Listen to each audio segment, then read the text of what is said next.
Pues bueno, aquí estamos, viernes 29 de junio de 2018. Vamos a plantear nuestros temas en agenda abierta. El primero, ya Josvani lo anticipaba, tiene que ver con México. Faltan pocas horas para las megaelecciones del próximo 1 de julio, en las cuales se elegirán presidente, 500 diputados federales, 128 senadores, 9 gubernaturas, más de 1.600 alcaldías en 25 entidades y 972 diputados locales en 23 estados. Quisimos ponerlo así de específico para que se entienda o para que se dimensione, para que se valore la importancia de los comicios de los cuales vamos a ser testigos el próximo domingo. ¿Qué será lo más determinante durante la jornada? Preguntamos específicamente y hemos colocado las siguientes opciones. Violencia y miedo como primera, en segundo término maquinarias y fraude, la tercera necesidad de cambio y la cuarta voto juvenil, por aquello de que más de 12 millones de personas son muy jóvenes, tienen entre 18 y 30 años de edad.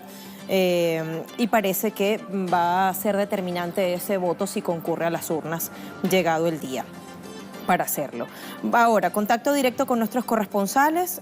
República Dominicana, su capital, Santo Domingo, será el día de mañana anfitriona de la 51ª, es decir, la reunión número 51 de jefes de Estado y de Gobierno del Sistema de Integración Centroamericana SICA. Hoy es la inauguración, hoy en la noche, mañana será la plenaria. Integración, seguridad, comercio son algunos de los temas incluidos en la agenda compartida como asuntos medulares. Desde allí, nuestra corresponsal Daisy Toussaint nos va a tener todos los detalles. El vicepresidente de Estados Unidos, Mike Pence, procedente de Brasil, llegó a Ecuador, su segunda parada en una nueva gira que ha emprendido, según dijo él mismo, para presionar y aislar a Venezuela, a su gobierno y a su pueblo. El presidente ecuatoriano Lenín Moreno recibió a Pence en el Palacio de Carondelet. Allí estuvo Cristian Salas, nos va a tener todos los detalles de lo que ocurría a la víspera.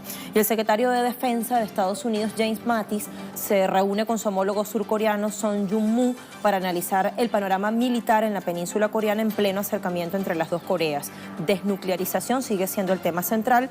Vamos a ver qué se acordó en ese encuentro, qué se dijo, qué declaraciones se dieron con Isaura Díez cuando llegue el instante para hacerlo. Y nuestro segundo tema grueso de la jornada, Bélgica, cumbre de jefes de Estado y de Gobierno y de la Unión Europea marcada por crisis migratoria. Líderes han pactado, escucha bien esto, crear centros controlados, vamos a poner entre comillas esa expresión, en los cuales diferenciarán entre migrantes irregulares y posibles beneficiarios de asilo que reubicarían según acuerdos voluntarios de acogida. ¿Qué pone en evidencia esto? Bueno, hay muchísimas críticas, ¿no?, al respecto. Vamos a dejar que usted participe. Presentamos estas opciones: discriminación y xenofobia, falta voluntad política, nadie quiere asumir intereses económicos de por medio. Nuestras cuentas en Twitter, @TelesurTV, la de nuestra casa, @TelesurAgenda_A y @LuciaTelesur, la mía. Participe, póngase cómodo, cómoda y vamos a comenzar este espacio matutino de viernes para iniciar muy, pero muy bien informados.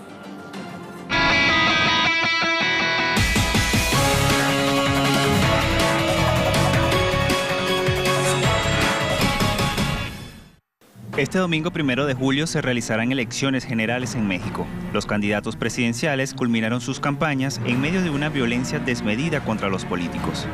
Mientras, el Instituto Nacional Electoral rechazó los actos violentos que han dejado un saldo de más de 100 políticos asesinados desde el mes de septiembre, los cuales ponen en riesgo los comicios. La gerencia del actual presidente Enrique Peña Nieto evidenció que la lucha contra el narcotráfico ha fracasado y queda en las manos del próximo ocupante de Los Pinos solucionar la seguridad, derechos humanos, estabilidad social y el bienestar económico de la nación, los cuales serán sus mayores retos. México necesita un cambio luego de ser devastada por el gobierno de Peña Nieto. El candidato electo aplicará mejoras sociales, se intensificará la violencia, continuarán las desapariciones forzadas, se realizarán las elecciones en paz. Me muevo al portal de nuestra casa, telesurtv.net. Visítele porque hay una oferta muy amplia, hay informaciones varias, entre ellas encontramos esta. Denuncian en México compra de votos de parte de partidos u organizaciones políticas. Al menos 9 millones de mexicanos aceptaron vender su voto anticipadamente, según una encuesta que se hizo recientemente. La organización Acción Ciudadana Frente a la Pobreza ha denunciado que al menos en 25 de las 32 entidades federales de México se ha detectado compra de voto y coacción de la preferencia electoral. habrían recibido entre casi $10 y casi 250. La referida organización asegura que tiene en su haber 151 reportes o informes relacionados con este delito electoral. Entre las irregularidades detectadas está la entrega de utensilios, condicionamiento de beneficios en programas sociales. Si votas por mí, vas a seguir o vas a obtener tal o cual beneficio social, entrega de dinero en efectivo y tarjetas con depósitos bancarios. Me mudo a Coavisa, que destaca la siguiente información. Comunidad indígena de México rechaza elecciones. Se trata de la comunidad indígena Huijárica de Jalisco, en el oeste mexicano. Rechaza las elecciones generales del próximo domingo en los municipios de Mezquitic y Bolaños por un conflicto de tierras con ganaderos del vecino estado de Nayarit. Los indígenas, también llamados huicholes, exigen la restitución exactamente de 10.000 hectáreas de tierra de la aldea de Huajimic, en Nayarit, de las cuales dicen fueron despojados hace 300 años. Las autoridades electorales locales dijeron que respetan, pero no comparten esta decisión y este llamado que está haciendo la comunidad indígena a no participar. Diario La Jornada de México titula: Investiga INAI llamadas telefónicas en contra de AMLO. Bueno, es el Instituto Nacional de Transparencia, Acceso a la Información y Protección de Datos Personales, INAI, quien ha notificado a 4 partidos políticos y a 3 compañías telefónicas que están en este momento bajo investigación para determinar si participaron o no en una campaña reciente que se dio de llamadas anónimas para denostar, para desprestigiar, para vilipendiar a Andrés Manuel López Obrador, el candidato que dicen las encuestas está puntero de principio a fin. Y dice también el INAI que ha solicitado a las referidas organizaciones políticas y a estas empresas telefónicas que den información que permita identificar o descartar si de manera fundada y motivada hubo posibles violaciones a la normatividad en materia de protección de datos personales. Así se lee en un comunicado, eso está entre comillas. La indagatoria consistirá en determinar si existe o no una relación entre las empresas que tienen y utilizan el número telefónico de una persona determinada sin su consentimiento y algún actor político interesado en que se hagan estas llamadas de forma anónima para influir en el sentido del voto de quienes reciben tales llamados. Y me voy ahora a Animal Político, también de México, que publica entre sus notas: PGR, Procuraduría General de la República, es decir, libera a detenidos que trasladaban 20 millones de pesos al Comité Ejecutivo Nacional, al CEN, del PRI, del Partido Revolucionario Institucional. No se sabe quién es dueño del dinero, dicen, o dice la Fiscalía, la Procuraduría. Las autoridades pusieron en libertad a los involucrados cerca de las 12 del día porque, abro comillas, no había elementos para consignarlos directamente. Los 2 empleados hacían su trabajo sin irregularidades en el traslado y que la empresa responsable, abro comillas, está en regla. Sobre la acreditación del dinero, la dependencia señaló que hay una cuenta de origen, pero que no se ha demostrado quién es el dueño de ese efectivo que transportaban estos 2. Animal Político publicó el mismo día de la aprehensión que la orden de entrega de la empresa de traslado de valores de donde salieron esos recursos confirmaba que el destino del dinero eran las instalaciones del Partido Revolucionario Institucional, aunque este partido lo rechazó a través de un comunicado y dijo: nos deslindamos de estas 2 personas que llevaban esa cantidad de dinero. Bueno, hay contradicción en las informaciones. En todo caso, ahí está. Hace parte de las distintas denuncias que hemos leído durante las últimas semanas y por las cuales se dice la gente tiene miedo de que se reedite esa situación de fraude. ¿Por qué llamamos a lo que vamos a ver este domingo mega elecciones? Porque son varios los comicios que concurren en un mismo día a partir de una reforma que recientemente se aprobó en México y que homologa a todas estas elecciones. Bueno, finalmente a los empadronados les corresponderá elegir 3.400 cargos públicos entre federales y locales. Está allí el presidente de la República o de los Estados Unidos mexicanos para un periodo esta vez de 5 años y 10 meses sin posibilidad de reelección, como suele ocurrir. 128 senadores. Allí están los integrantes de una de las cámaras del Congreso y 500 diputados federales, los otros integrantes de la otra cámara. Ese mismo día, el Instituto Electoral Nacional, el Instituto Nacional Electoral, para decirlo correctamente, el INE, hará también elecciones locales en 30 entidades federales, en las cuales serán electos 8 gobernadores, jefatura de gobierno, es decir, de Ciudad de México, de la capital, 972 diputaciones locales, 1.596 ayuntamientos, 184 juntas municipales y 16 alcaldías. Sumo entonces ahora los datos que tenemos respecto del padrón electoral nacional. Están llamados a votar exactamente 89.123.355 electores. Los residentes extranjeros suman 256, o digo bien, 1.256 registros. El Instituto Nacional Electoral ha habilitado o habilitará ese mismo día, ya todo está previsto para que así sea, 156.899 centros electorales. Dispone asimismo de 24.2 millones de pesos, lo cual equivale a más de $1.200.000 aproximadamente para el desarrollo de esta jornada electoral, y ni hablar de todo lo que se destinó previamente, ¿no?, en debates y en campañas. Lo que convierte a esta elección en una de las más, o en la más costosa de la historia. Se dice, son las más importantes, las más determinantes, las más costosas y también las más violentas. ¿Y por qué esto último? Hay un informe elaborado por esta organización que se encarga de analizar datos, de hacer estudios de riesgo, también de tendencias electorales, de propuestas electorales también, que se llama TELEC. Y en ese informe último que se hizo antes del desarrollo de estas elecciones, evidentemente, se dice que este es el proceso electoral más violento desde la transición de 1997. Esta organización, como les decía, de análisis de riesgos, de comunicación y políticas públicas y de tendencias electorales, evidenció las siguientes cifras. Vamos a detallarlas. 133 políticos asesinados, no es poca cosa, 133 políticos. Ya solo uno asesinado es motivo de escándalo en cualquier otro país del mundo. 48 de esa cifra, de los 133, eran precandidatos y candidatos, es decir, aspiraban a algún cargo de elección popular. También se registran 20.439 homicidios dolosos, 20.439. 179 políticos han sido víctimas de amenazas y actos de intimidación de distinta naturaleza. Y también se han dado 543 agresiones contra políticos en todo el país. Porque no son solo los asesinatos, también ha habido hechos de persecución, de amenaza, incluso de violencia psicológica. Los comunicadores sociales no se salvan, también entran en esa gruesa y oscura lista. Han sido víctimas de diversas agresiones. En 2018 nada más han sido asesinados 6 periodistas, 45 agresiones registradas contra comunicadores, según dicen Reporteros Sin Fronteras y el Centro de Investigación y Capacitación Propuesta Cívica, 16 contra mujeres y 29 contra hombres y 4 contra medios de comunicación. Así se discrimina esa cifra que presentaba al principio de 45 agresiones. Y ya para finalizar, ¿qué deja el gobierno de Enrique Peña Nieto? Bueno, culmina su periodo gubernamental, que comenzó en 2012, con más del 70% de los mexicanos desaprobando su gestión, según medios de prensa locales.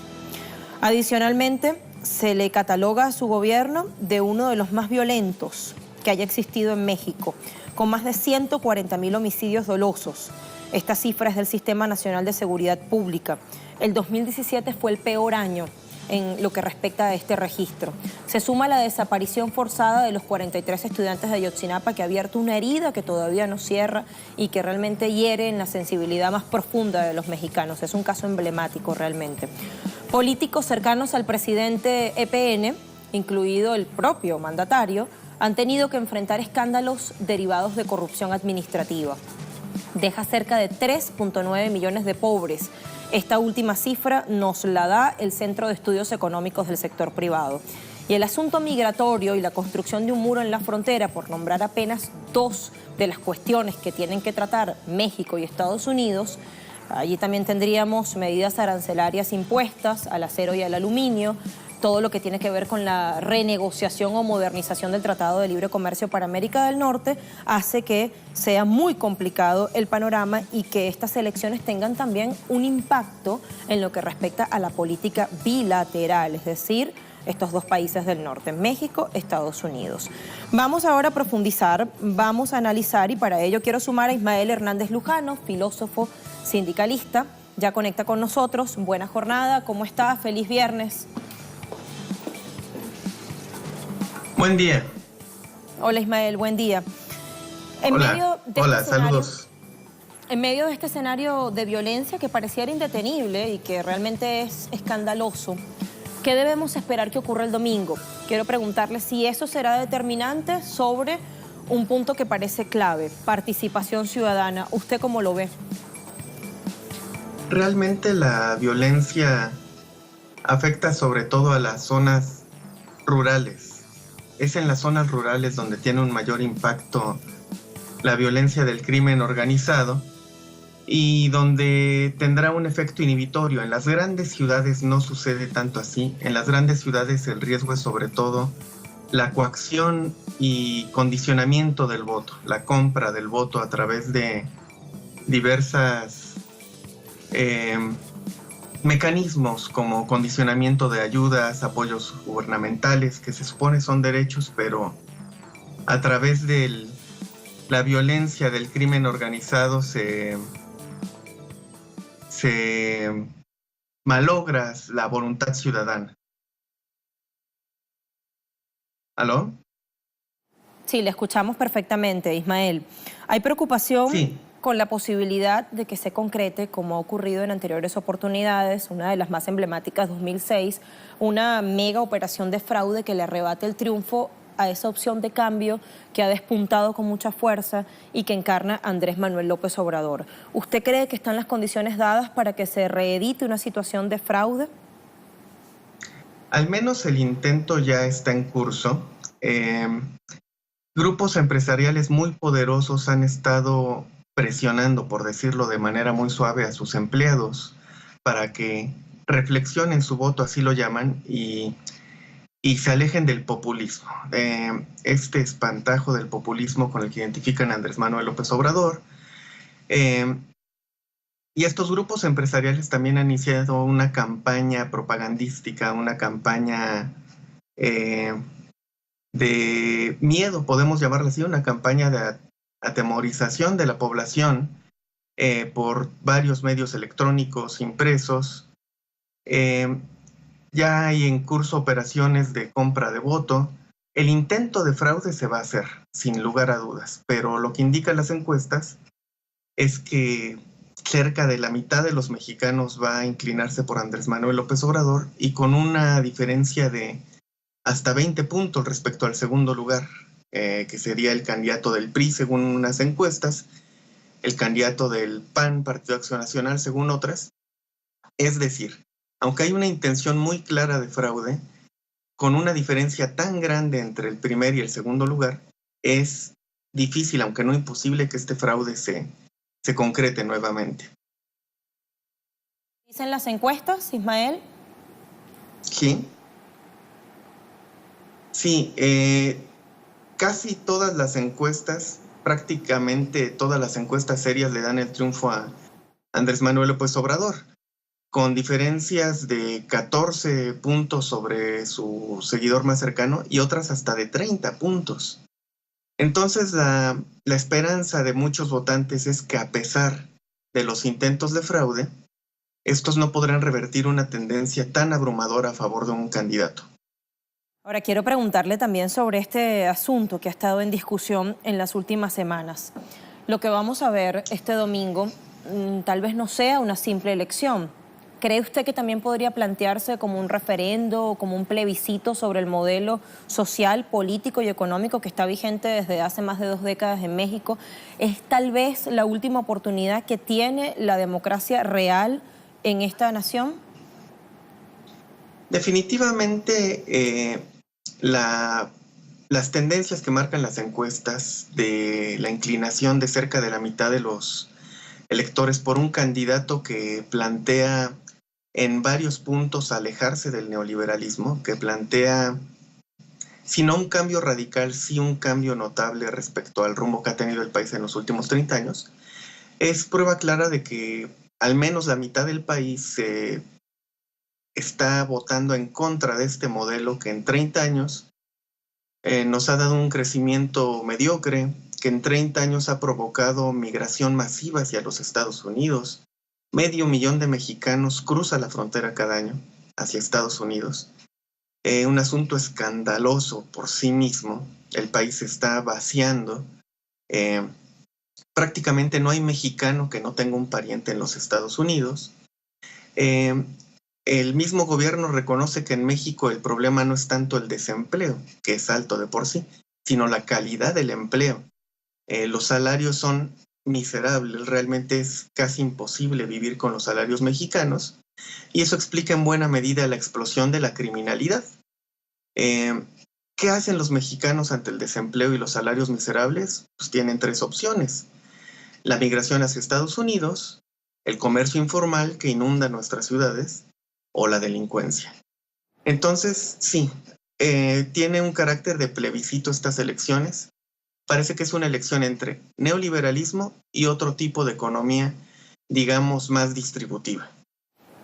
Dos modelos completamente antagónicos o, como decimos acá, diametralmente opuestos. Eso es lo que veremos que esté en pugna en las urnas este domingo. Entonces, le quiero preguntar respecto de la participación, y si tiene alguna idea sobre lo anterior, la completa ahorita, si es que a mayor participación ciudadana, mayores posibilidades tiene de ganar Andrés Manuel López Obrador.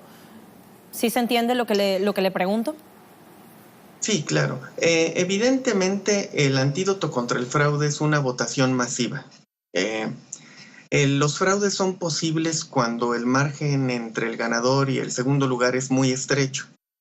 Y parece que en esta ocasión, esa es la esperanza de muchos, el margen es tan grande, según lo indican las encuestas, que el fraude va a ser muy difícil. Definitivamente, el enemigo en este proceso electoral y en muchos otros es la abstención. El llamado de Andrés Manuel López Obrador ha sido al voto masivo. Veremos si los mexicanos responden a este llamado. Parece que sí. Y todo mundo tiene la sensación de que hay mucho en juego. Entonces se espera que sean unas elecciones muy concurridas. Es mucho lo que estará en juego. Ahora le pregunto también respecto a lo regional, si es que una posible victoria de un candidato como AMLO, que tiene un proyecto de país como el que hemos descrito acá en distintos espacios, podría servir de repente como un puntapié para fusionar todas las energías, las intenciones que existen de la izquierda en nuestra región, de repente evaluando la posibilidad de entablar nuevas articulaciones regionales. Definitivamente, un cambio en México va a traer un cambio en toda la región, sobre todo en Centroamérica, porque México es un país de tránsito para los migrantes centroamericanos, y es casi seguro que un triunfo del progresista en México, un triunfo de Andrés Manuel López Obrador, va a generar un cambio en la región. Es evidente que un gobierno de AMLO no será hostil a Venezuela, por ejemplo, como lo es nuestro actual gobierno. No sabemos en qué medida establezca lazos de cooperación, pero es seguro que no se sumará a las presiones, a estas maquinaciones de los Estados Unidos, ni contra Venezuela, ni contra Bolivia, ni contra Nicaragua. Y, insisto, sobre todo tendrá un efecto muy importante de arrastre en toda América Central. Definitivamente un triunfo progresista en México cambia el panorama de la región, traería aire fresco luego de la pérdida de los gobiernos progresistas de Brasil, de Argentina. Definitivamente cambiaría el rostro de la región en mayor o menor medida. A ver, Ismael, nosotros preguntamos al comienzo de nuestro espacio esto a nuestra audiencia. Bueno, primero colocamos una oración en afirmativo, contextualizando el tema, y luego la pregunta concreta. Faltan pocas horas para las megaelecciones del 1 de julio, en las cuales se elegirán presidente, 500 diputados federales, 128 senadores, 9 gubernaturas, más de 1.600 alcaldías en 25 entidades y 972 diputados locales en 23 estados o entidades federativas. Y la pregunta concreta es qué será lo más determinante durante la jornada. Y hemos colocado estas opciones, que son 4 las que nos permite colocar la encuesta en Twitter: violencia y miedo la primera, maquinarias y fraude la segunda, necesidad de cambio la tercera y voto juvenil la cuarta. La mayoría se decanta por maquinaria y fraude. No está tan optimista nuestra audiencia tuitera en esta jornada. Violencia y miedo es la segunda opción, 29%, que tampoco refleja mucho optimismo. 30% cree que necesidad de cambio. Acá corrijo, esta acaba de crecer y es la segunda opción, necesidad de cambio. Entonces acá hay un poco más de optimismo. Y bueno, voto juvenil, por aquello de que un hecho sin precedentes es que hay un poquito más de 12 millones en el padrón electoral, que son muy jóvenes y bueno, tal vez para muchos están acariciando por vez primera la posibilidad real de un cambio, de una transformación. Ismael, así está la votación, la pregunta sigue en Twitter, un comentario final y nos vamos. Ok, sí, definitivamente tendrá su peso la violencia, tendrá su peso la maquinaria de fraude, pero lo que revelan las encuestas es que hay un hartazgo grandísimo con estos gobiernos que nos prometieron bienestar desde los 80s con el neoliberalismo, no lo han logrado, que solo han generado violencia. El país está sumido en un baño de sangre. En cualquier lado se encuentran cementerios clandestinos, desaparecidos. Creo que está pesando más las ganas de un cambio y esa es la esperanza de muchos mexicanos, que la oleada de votos pueda vencer la maquinaria de fraude, pueda vencer las amenazas y el miedo. Mucha suerte para este domingo 1 de julio, Ismael. Gracias por habernos atendido. Gracias a todo el equipo de Telesur. Buen día. A usted, buena jornada. Ismael Hernández Lujano, filósofo y sindicalista. Y bueno, nos dice, la violencia efectivamente afectará sobre todo a zonas rurales, en las grandes ciudades más bien. Lo que debe preocuparnos debe ser la coacción, la compra de votos, el accionamiento de ayudas y apoyos gubernamentales, lo cual no debería ser porque es un derecho que tiene la gente.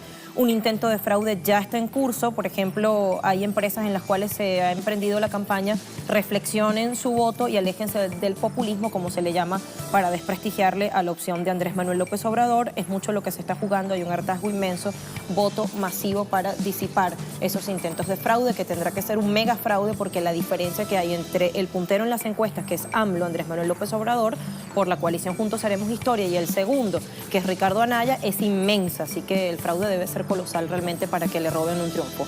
Nos vamos a una pausa, de una vez por acá presento nuestro pequeño alto en Agenda Abierta y ya venimos con más contacto directo con corresponsales y otros temas importantes nos esperan. También por usted espera, no se vaya.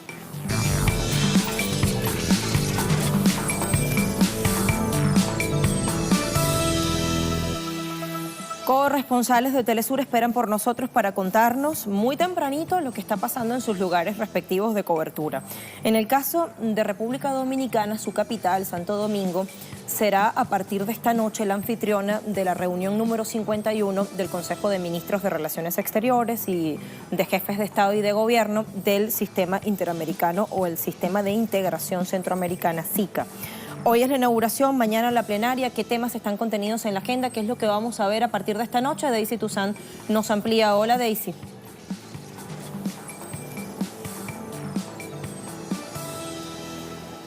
República Dominicana es la anfitriona de la 51ª reunión de jefes de Estado y de Gobierno del Sistema de la Integración Centroamericana, SICA, y del Foro Empresarial de Exportación e Inversión SICA República Dominicana 2018, desde ayer jueves 28 hasta el sábado 30 de junio. El canciller Miguel Vargas indicó que ya confirmaron su participación en el encuentro 5 de los 8 presidentes del SICA: Carlos Alvarado Quesada de Costa Rica, Salvador Sánchez de El Salvador, Juan Carlos Varela de Panamá, Jimmy Morales de Guatemala y por supuesto el anfitrión, el mandatario dominicano Danilo Medina. Mientras que por Honduras estará la vicepresidenta María Antonia Rivera, de Belice vendrá el canciller Wilfred Eddington y de Nicaragua la vicecanciller Gilda Boll.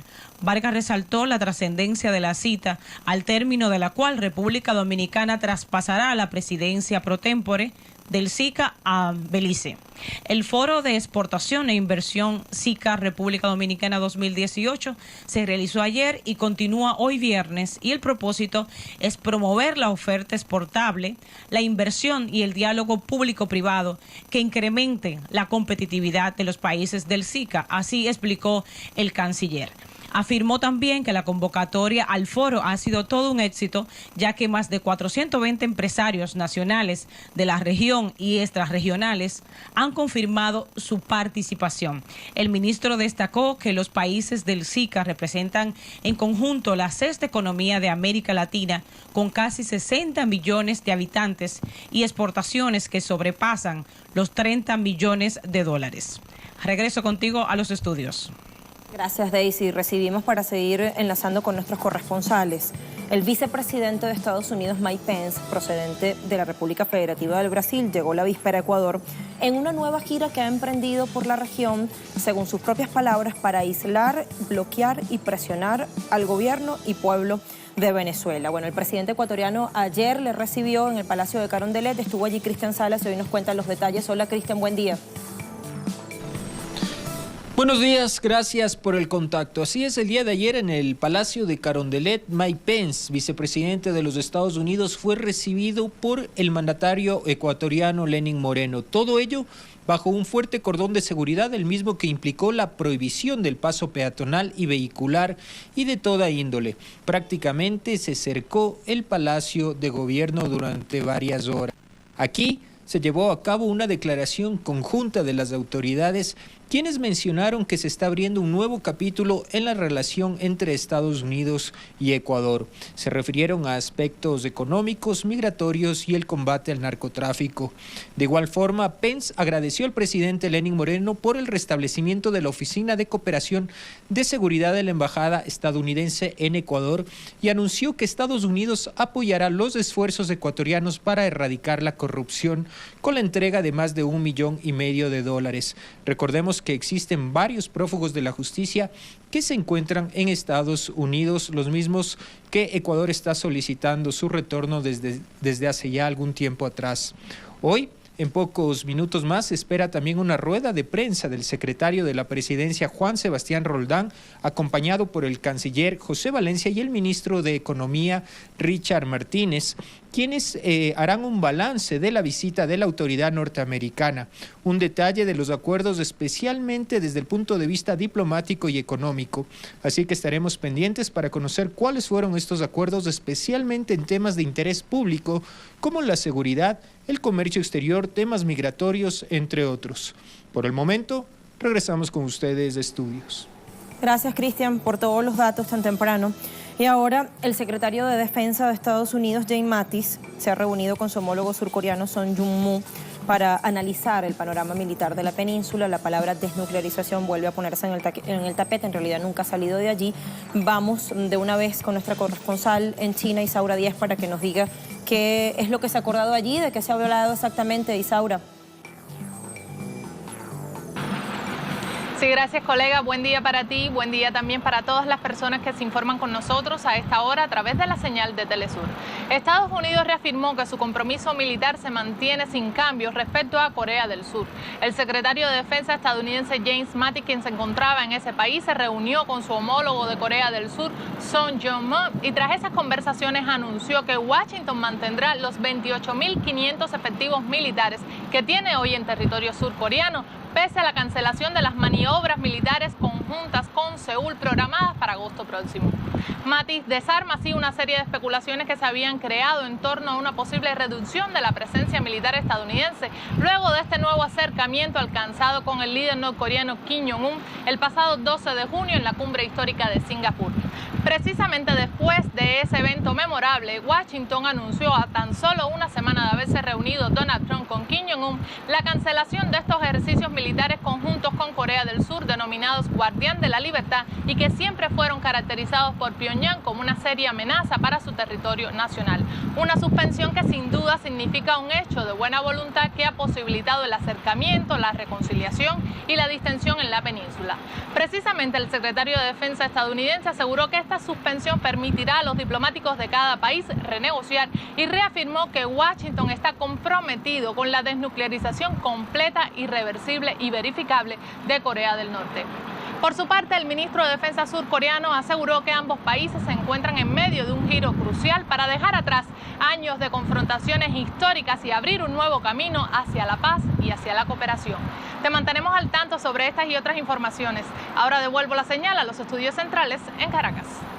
Daisy, Cristian, Isaura, muchísimas gracias por las informaciones que nos han dado tan temprano, y ahora quiero sumar a nuestro compañero Hisham Wanous porque el ejército sirio arrecia la ofensiva antiterrorista en el sur del país. Tropas gubernamentales aumentaron la intensidad del fuego de artillería y de la aviación justamente contra puntos fortificados y sedes de los grupos terroristas en la sureña provincia de Deraa y sus alrededores. Nuestro corresponsal listo para ampliarnos. Hola, Hisham. Sí, buenos días, Lucía. Saludos, amables televidentes. En concreto, continúa la operación militar del ejército árabe sirio contra los terroristas del Frente al-Nusra en la parte sur del país, en las provincias de Daraa, Sueida y Quneitra. Esta operación dio por resultado la liberación de numerosas localidades. Entre ellas se destaca las localidades de Busra al-Harir, también Nahte y al-Haraq, que son eran importantes feudos de los terroristas de al-Nusra al sur de Siria y un punto de suministro de armas y municiones desde Jordania y los territorios ocupados por Israel, de modo que el ejército árabe sirio ha logrado cortar estas vías de suministro a los terroristas y continúa ahora avanzando hacia otras partes, hacia la frontera con Jordania y hacia la zona limítrofe con el Golán sirio ocupado. Hay que destacar que también desarrolla en paralelo una operación de desminado y painado en las zonas recién liberadas, donde anunció el hallazgo de importantes cantidades de armas procedentes de Israel y también de Estados Unidos, entre ellos misiles TAU tipo norteamericanos y también minas antitanques, antiblindados y antipersonas, además de proyectiles de mortero y otro tipo de municiones. El ejército sirio afirmó liquidar a gran número de terroristas de al-Nusra y destruir varios de sus pertrechos bélicos, entre ellos tanques de guerra y también carros artillados. Le informamos que en este marco Naciones Unidas manifestó su preocupación por la situación de la población civil y instó a todas las partes a detener los combates para no dañar a los civiles, en tiempo que las autoridades sirias afirmaron que abrieron 3 corredores humanitarios para la evacuación de la población civil que están siendo utilizados como escudos humanos por parte de los terroristas. Mientras tanto, también Francia manifestó su extremada preocupación y instó a Rusia a ejercer presiones para detener esta operación militar, en tiempo que Moscú reafirmó su cooperación con el ejército árabe sirio en la lucha contra estos extremistas que realmente no están contemplados ni incluidos en el acuerdo de la zona de desescalada al sur del país alcanzado el pasado 2017 entre Rusia, Estados Unidos y Jordania. Adelante. Gracias, Hisham, por todos los detalles. Igual estamos pendientes de nuestro reporte 360 más tarde para enlazar con nuestro compañero. Y ahora entra el baloncito a la cancha de una vez y sumo a Yuli Torres en mosca con estar por allá. Tienen una amenaza. Me tienen amenazada. Mira, como yo creo en el milagro y en la belleza de la patria grande, celebro. Colombia se mete en octavos de final. Eso, bien, claro que bien, sí. bien. Sufrido el Aquí está la colombiana de verdad que dice Rafa. Así. La clamaba ayer en juego. Claro que sí, en golazo del 10, correcto. Claro que sí, felices nosotros por este triunfo agónico de la selección Colombia. Senegal estaba presionando muchísimo y bueno, pero finalmente apareció ese cabezazo de Yerry Mina, el chico del Barcelona. Sí. Le decía yo a Rosso, tal vez un golcito de Mina, y me dijo, no, Mina no. Ah, bueno. Bueno, lo que pasa es que Mina es defensa, pero él se ha caracterizado también por esos cabezazos y finalmente está hasta el momento como el goleador de Colombia, ya lleva 2 goles. Qué maravilla. Yerry Mina, muy bien, nuestro héroe de la jornada. A ver, ¿qué más tenemos?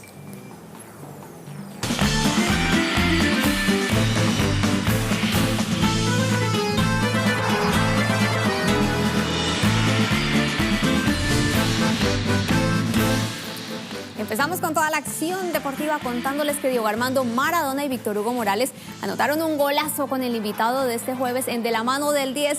Ellos recibieron a un jugador que marcó una época con la selección de Brasil. Estamos hablando de Ronaldo Nazario. Sí, señores, el delantero de la verde amarela. Diego Armando Maradona le dio una grata bienvenida al delantero estrella Ronaldo Nazario y recordó lo importante que fue para el fútbol. Por supuesto, a Ronnie, un amigo. El más grande 9 que vi, sin ninguna duda. Lo decía recién que si no hubiese sido por las lesiones, hubiese sido el más grande de la historia. Culminó la fase de grupos del Mundial de Rusia y ahora las selecciones se juegan la vida en los duelos directos. Manera ahora también es jugar para ganar.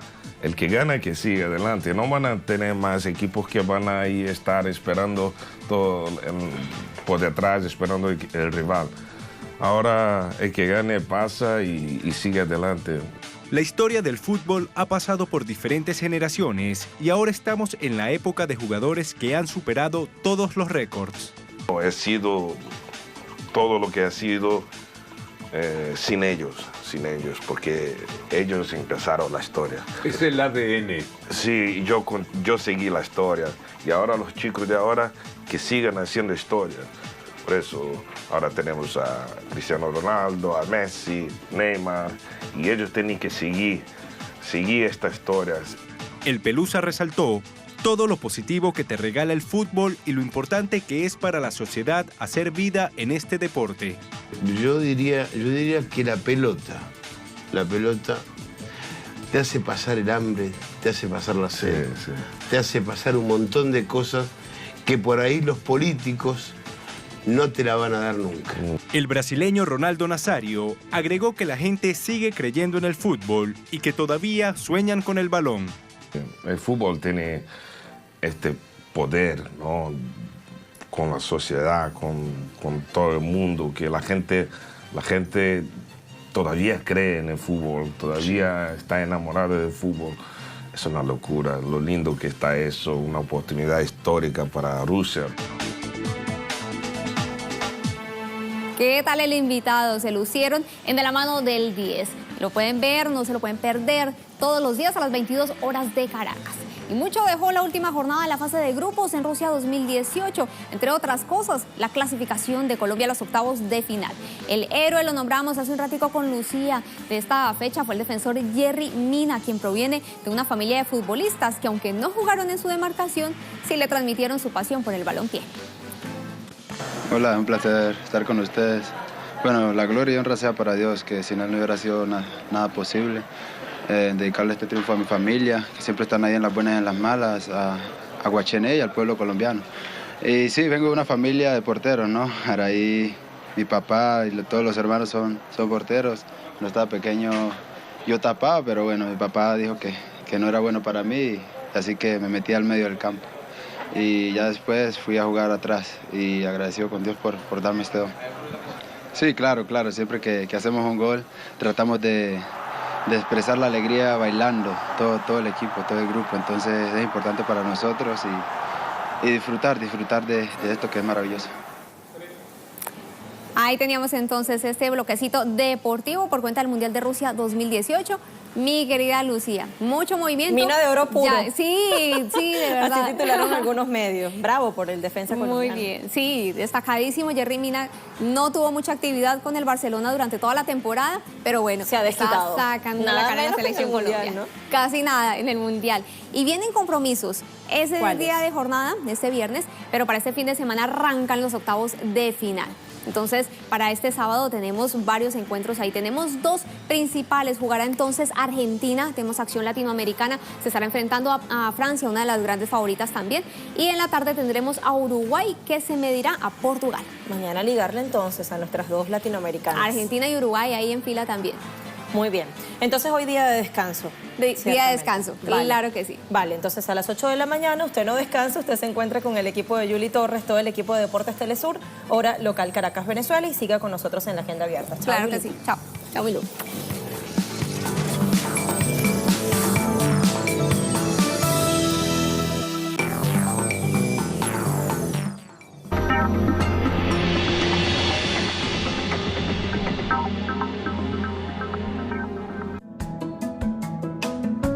Una labor que requiere más de una persona.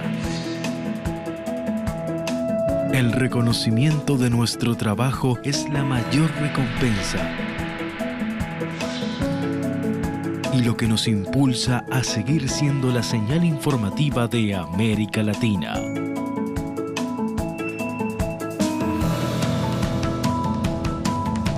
Gracias.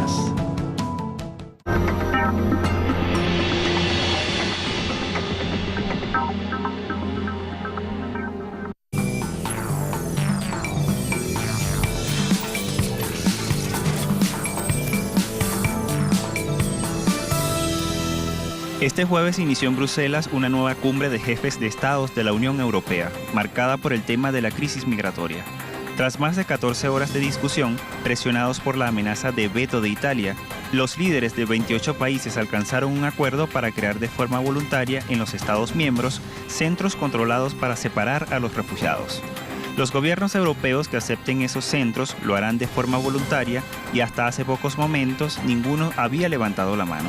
La delegación española negaba que su territorio fuera a acoger a alguno a pesar de que España se veía como uno de los candidatos. Hoy en Agenda Abierta analizaremos este vago acuerdo alcanzado por la Unión Europea y si será suficiente para resolver los problemas migratorios. Un debate intenso, uno de los asuntos más complicados y espinosos que tiene la Unión Europea por irresuelto, por los intereses que están detrás y por la imposibilidad de acercar posiciones muchas veces. Comienzo con Europa Press, que titula: los líderes europeos pactan la reubicación voluntaria de refugiados desde centros controlados en la Unión Europea.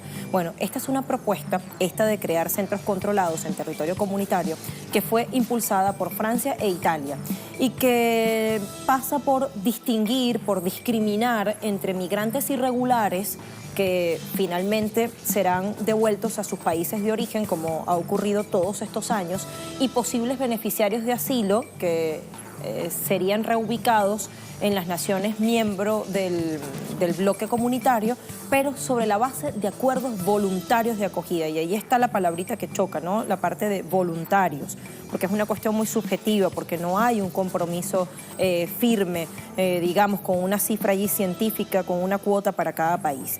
Me voy a casa, telesurtv.net, intitula: Unión Europea separará refugiados de migrantes irregulares para sacarlos. Bueno, acá el enfoque es este. La UE abogó por estrechar la cooperación con los terceros países incluidos, así como con el Alto Comisionado de Naciones Unidas para Refugiados y la Organización Internacional para las Migraciones. El primer ministro italiano, Giuseppe Conte, mantuvo su política firme y no descartó la posibilidad de boicotear la cumbre si es que sus propuestas no eran escuchadas finalmente. Y dijo de forma textual: la UE debe transformar las declaraciones de solidaridad en hechos concretos. De lo contrario, el veto es una posibilidad. Así decía este hombre, que ha demostrado tener un gobierno con una política migratoria muy dura, porque alega que Italia no puede seguir recibiendo a los refugiados, que otros países tienen que comprometerse. Y recuerden lo que pasó con el Aquarius, que el gobierno de Italia decidió rechazarlo, no permitir el ingreso de las personas que estaban allí a bordo. El Plural, finalmente, tiene destacado esto: fin de las cuotas. El sur de la UE se quedará con los refugiados a cambio de más dinero. Acá está el otro punto. El presidente del gobierno español, Pedro Sánchez, quien se estrenaba como presidente en esta cumbre, en este Consejo Europeo, manifestó que no es el mejor de los acuerdos, pero que es importante y camina en la dirección de dar una respuesta europea a un desafío europeo como la migración. Desde allí se reconoce, no es el mejor de los acuerdos. Igualmente, tanto el presidente francés, Emmanuel Macron, como la canciller federal alemana, Angela Merkel, destacaron la solución europea encontrada. Decían que es un acuerdo que en el caso de Alemania hay confianza en que convenza a sus socios de gobierno. Bueno, Merkel también reconocía que esto de la reubicación voluntaria no era lo mejor. Era Donald Tusk, el presidente del Consejo Europeo, quien ayer a las 16:34, hora local, decía: hemos llegado a un acuerdo sobre las conclusiones, incluida la cuestión de la migración.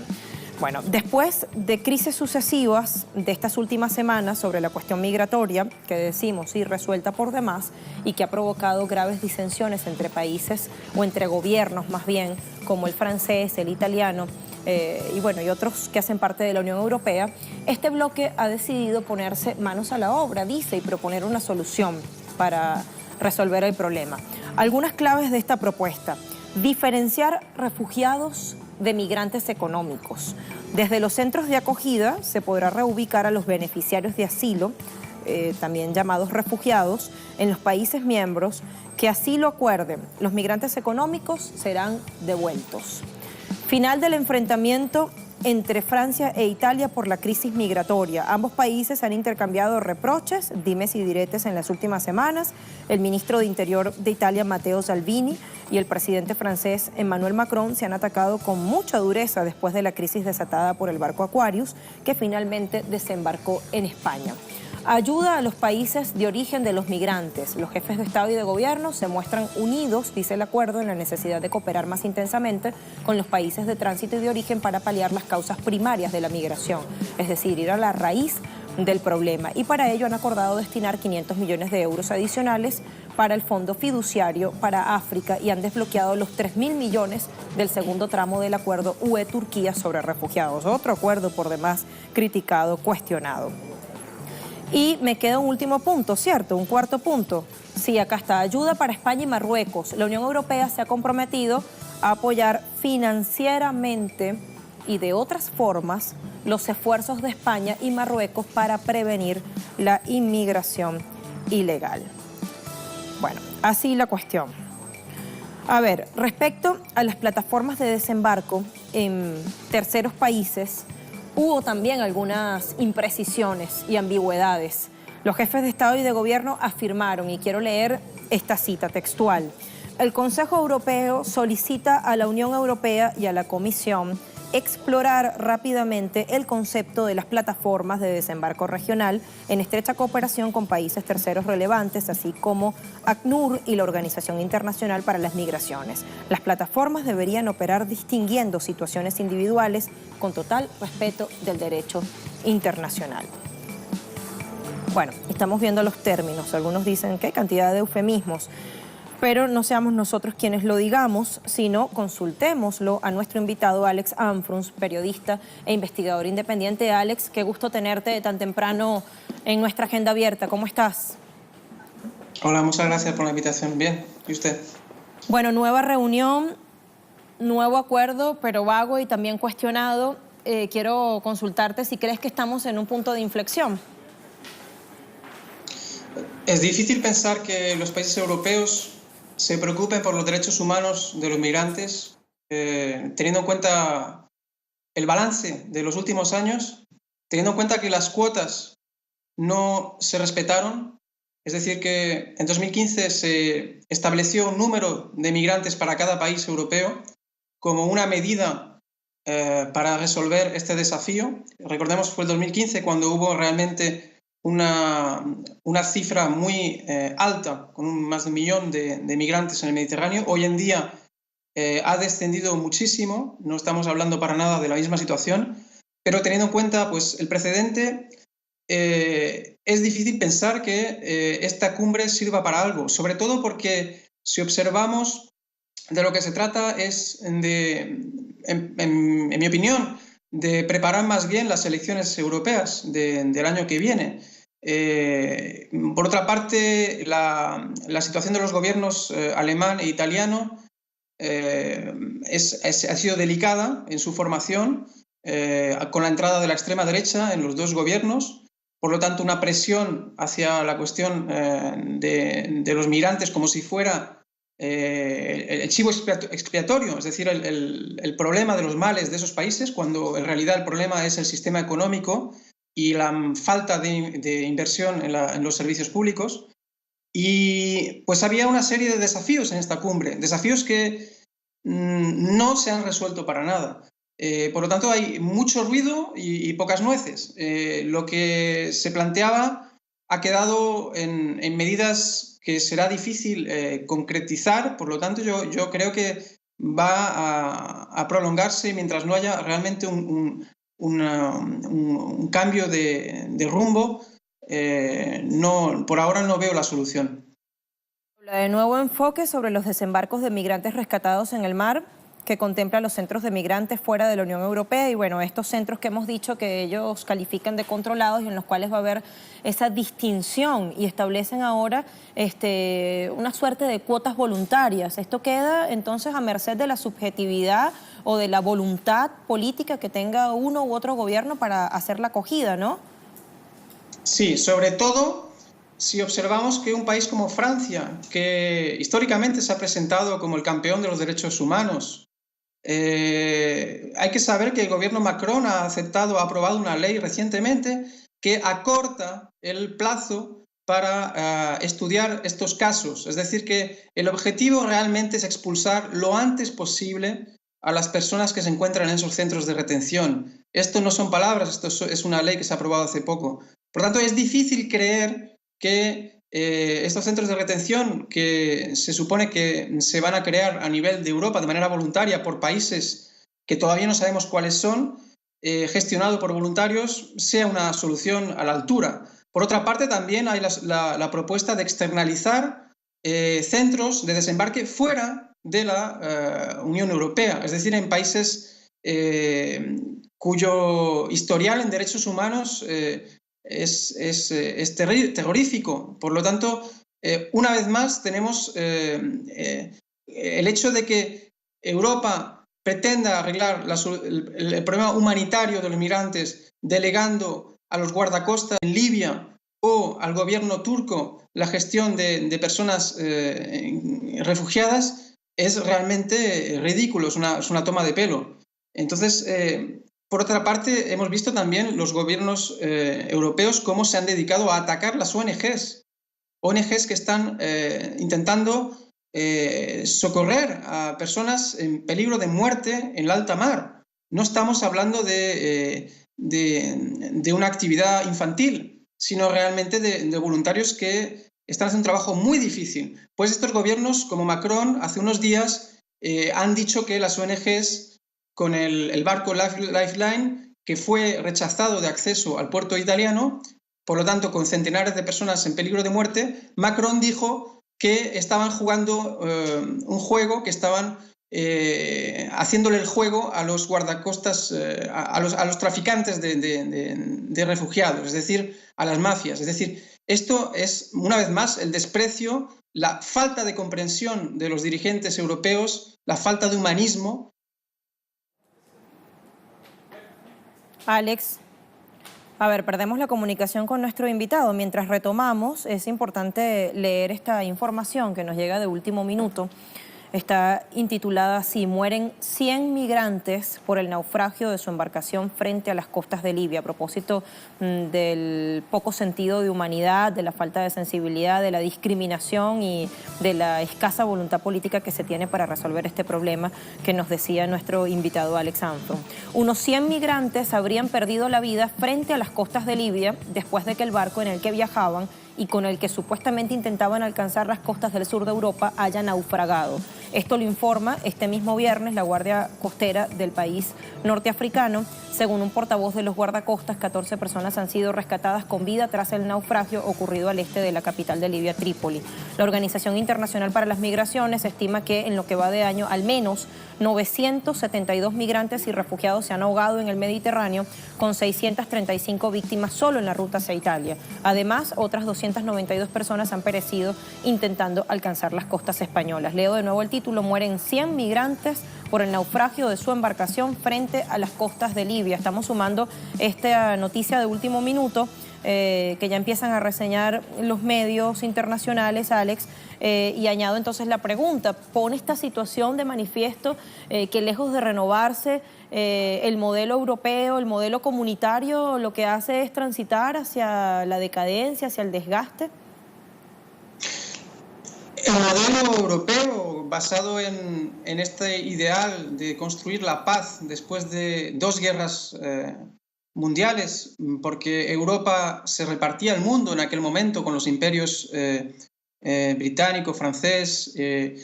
Este ideal de la paz, de la solidaridad, se ha roto en añicos. Hoy en día Europa está simbolizada por los alambres, por las vallas y por la extrema derecha. Es decir, hay un consenso hoy en día en torno a la criminalización de los extranjeros.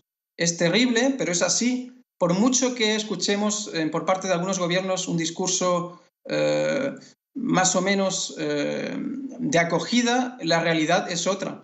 Entonces, lo que incluso estamos viendo es un retroceso muy fuerte dentro de las fronteras mismas. Es decir, desde 1995 el espacio Schengen permite la libre circulación de las personas, pero hoy en día dentro de la Unión Europea se han vuelto a crear fronteras, como en la frontera con Hungría-Serbia. Entonces, estos alambres, estas vallas, estas muertes, claro que muestran la decadencia de una civilización occidental basada en la explotación del ser humano, basada en la destrucción del medio ambiente y en el pillaje de los espacios antiguamente colonizados. Hoy en día hay una estrategia de recolonización del mundo árabe y de África, mientras los pueblos de Europa no hagan un esfuerzo por construir un movimiento contra la guerra real, que no se base en este discurso vacío, que es el que la Unión Europea nos pretende desde las élites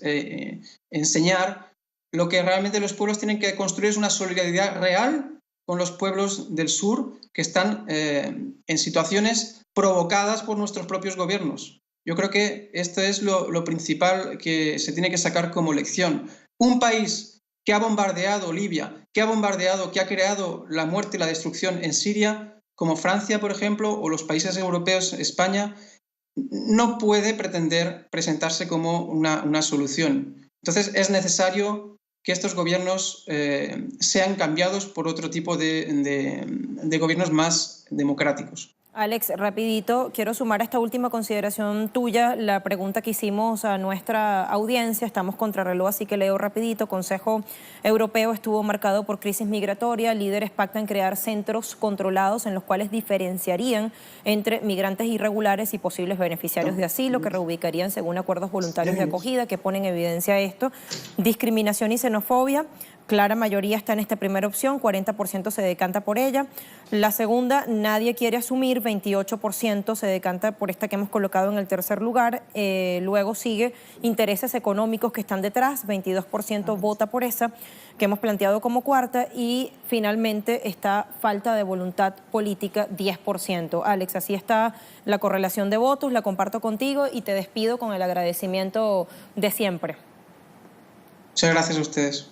Investigador independiente, periodista Alex Armstrong, conectaba con nosotros para tratar este tema. No es solo la cuestión subjetiva, ¿no?, sino la distinción entre seres legales y no legales, como si es que no todos fueran seres humanos y no todos tuvieran el derecho fundamental a la vida, ¿no, Giovanni? Sobre todo porque todos somos iguales ante los ojos del mundo, ante los ojos del resto de los seres humanos en cualquier continente que se haya nacido. Gracias, Lucía. Excelente tema el de esta jornada. Un placer volver a reencontrarte. Siempre un placer encontrarle. Sí.